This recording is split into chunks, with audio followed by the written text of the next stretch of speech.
Another tremendous example of the capitalist mentality has struck the restaurant industry in China. A local Shaanxi noodle house has been found to be using ground up poppy material inside of its noodles, essentially using opiates to try to get their customers addicted to their product. Now, according to police reports, they spent about 600 yuan or $98 US to purchase the materials necessary to make their noodles addictive. According to those same reports, it was found that this was an extremely successful tactic.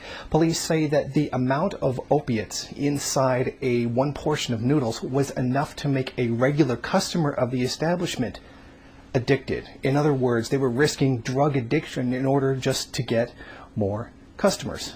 Now, the only reason this was actually discovered was because a person who was taking a drug test tested positive. And then from there became an investigation as to how they tested positive when they were being tested. And eventually the trail led them right back to this establishment. It should, however, be noted that this restaurant is not the only one who has done that. In fact, in a study done in 2011, it showed that a massive opium market had increased in that region of the country, particularly the opium coming from Shanghai, which was brought from the Golden Triangle. The largest consumers they found of illegal opium was actually the restaurant industry. In the opiate dining market, however, Shanghai gives Shaanxi a run for its money. And late last May, a Shanghai restaurant owner was sentenced to 10 months in jail for zesting up soups with morphine. In March 2014, police jailed a Shanghai restaurant owner for using narcine, another poppy shell opiate, to dope up famous crayfish dish called xiaolongjia. In 2010, 3 Shanghai hot pot restaurants were shuttered for adding opiates.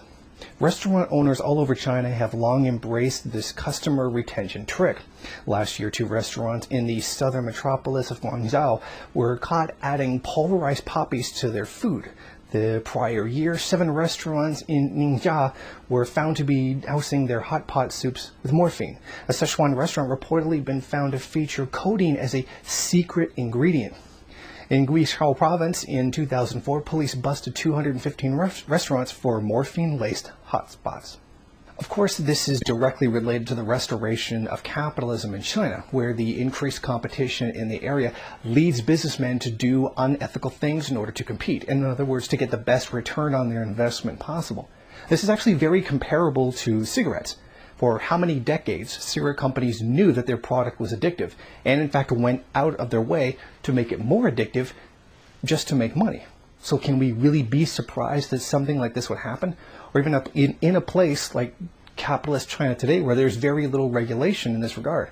This clearly is a huge problem. The 215 people in 1 year, the restaurants in 1 year, were taken down because of this in one area. It's incidences like this that frankly make me feel really sad for what has happened to China. What once was the greatest expression of democracy and class warfare has fallen to something like this. And it frankly really breaks my heart. And I hope the people who do this end up getting the justice that they deserve. And I hope the people of China realize that more than ever, they need to return to socialism. Thank you for watching. Please comment and rate the video. If you liked it, hit subscribe or check out some of these other great videos. If you wish, share it on social media. While you're at it, why don't you follow me on Twitter? And if you got time, go on over to the MRN bookstore and check out some of the latest books available.